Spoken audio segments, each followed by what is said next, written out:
So here we are in the straw bale garden. The tomatoes have more than doubled in size. This first one here is a pink Brandywine, which is an heirloom. The ones behind the last two on the bale there are big boys, which are hybrid tomatoes.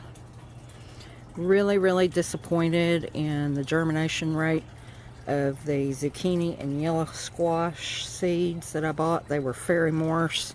We have got 2 zucchini that are coming up, but I've now replanted zucchini on that hill and yellow squash on the hill on the end, and that's going to be for the 3rd time replanting. The salad garden has done wonderfully. Getting ready to pull out the rest of the radishes and the lettuce and the spinach, and then I'll let the carrots continue to grow. The carrots really need to be thinned. This bucket here got a red beefsteak tomato. The barrel is devoted to watermelon, sugar baby watermelon, and so far we've had 1 seed germinate in the barrel.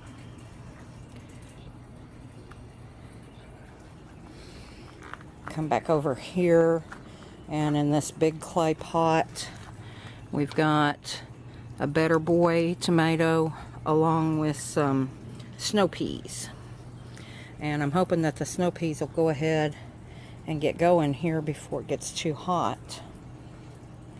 I hope I didn't get them in too late. This was my little mini greenhouse adventure, and it's going quite well. The spinach is doing really better in this container than it has in any other container. There's black-seeded Simpson lettuce and some parsley that's coming up in here, and very few chives. I haven't had much success with chives, and I'm not really sure why.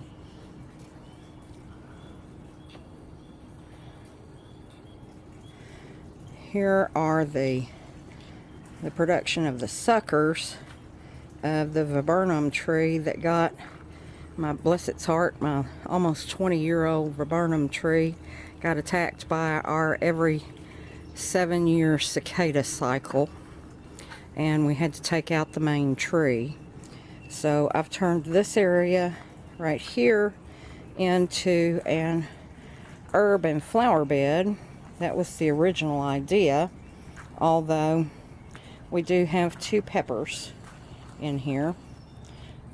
The one on the left is a sweet yellow bell pepper, and this one is a sweet yellow banana pepper. Behind that we have some daylilies and coneflower and perennial salvia. This is my camellia, which is doing quite well. Behind that we have the oldest clematis in the garden. Have some herbs. Here we've got sage in the foreground. Behind that there's some parsley that's doing quite well, and I think that's because it's partially shaded. Rosemary. Behind that some thyme. And we have lavender right here. We have little common blue violets, and I don't know if they were in a wildflower mix that I put out a couple of years ago in this spot, or if they've just come up volunteer, but they're really lovely little plants.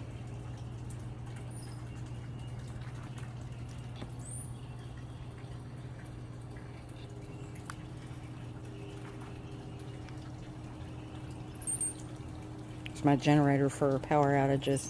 Now, if anyone would like to come and yank out some lemon balm by the roots, I would be happy for you to have it. Lemon balm is a member of the mint family and is quite quite aggressive.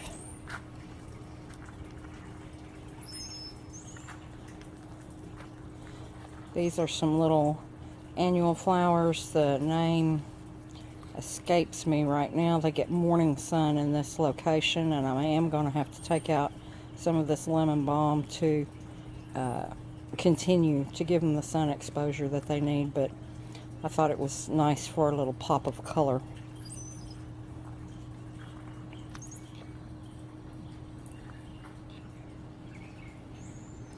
And then here's my porch. It's a lovely place for hanging out, except on all but the hottest and coldest days. We're in gardening zone 8 here, and the porch is a wonderful place to sit and enjoy the garden.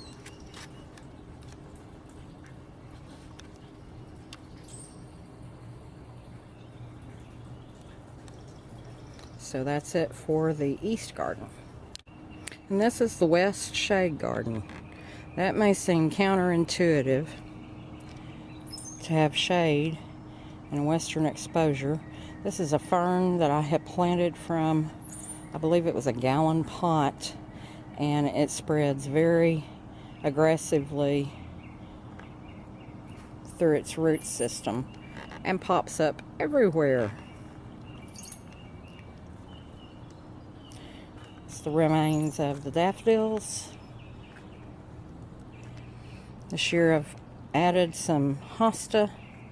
I forget the name of this one, but it's doing quite well, even though there is some evidence of some nibbling on the leaves. I can't tell by what. There's no slime trail, so I don't believe I got slugs. I need to cut back the dead branches on this hydrangea and see if it'll make it in this location.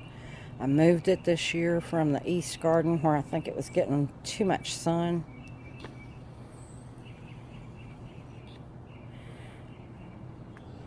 I did the same thing with the Japanese painted ferns. I love these ferns. These are beautiful, beautiful ferns. The way they're so dark toward the center of the frond.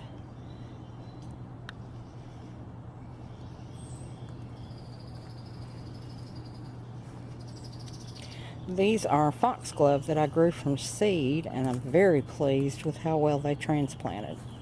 I'm hoping we're going to get some self-sowing on the foxglove. They won't bloom this year. It'll be next year before they bloom. And part of what makes this garden so shady is the shade from the 2 Japanese maples. This is not the dissectum leaf, this is the maple leaf. And when they were tiny babies, I diffused the light coming through here from the west by adding the lattice. Back deck has a structure that had started out for one function, built by my son, but is now going to serve as a potting and container storage shed. I'll have to get the visqueen down off of the bare wood and paint, but that's a project for another day when we know we aren't going to be getting rain.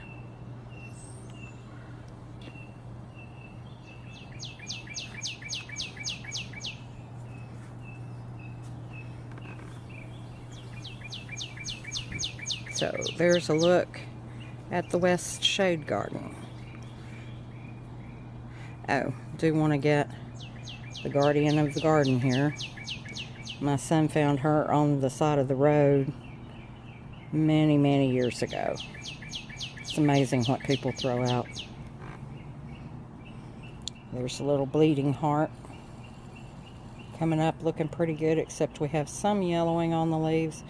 Probably need to hit that with some fertilizer and see if that'll help.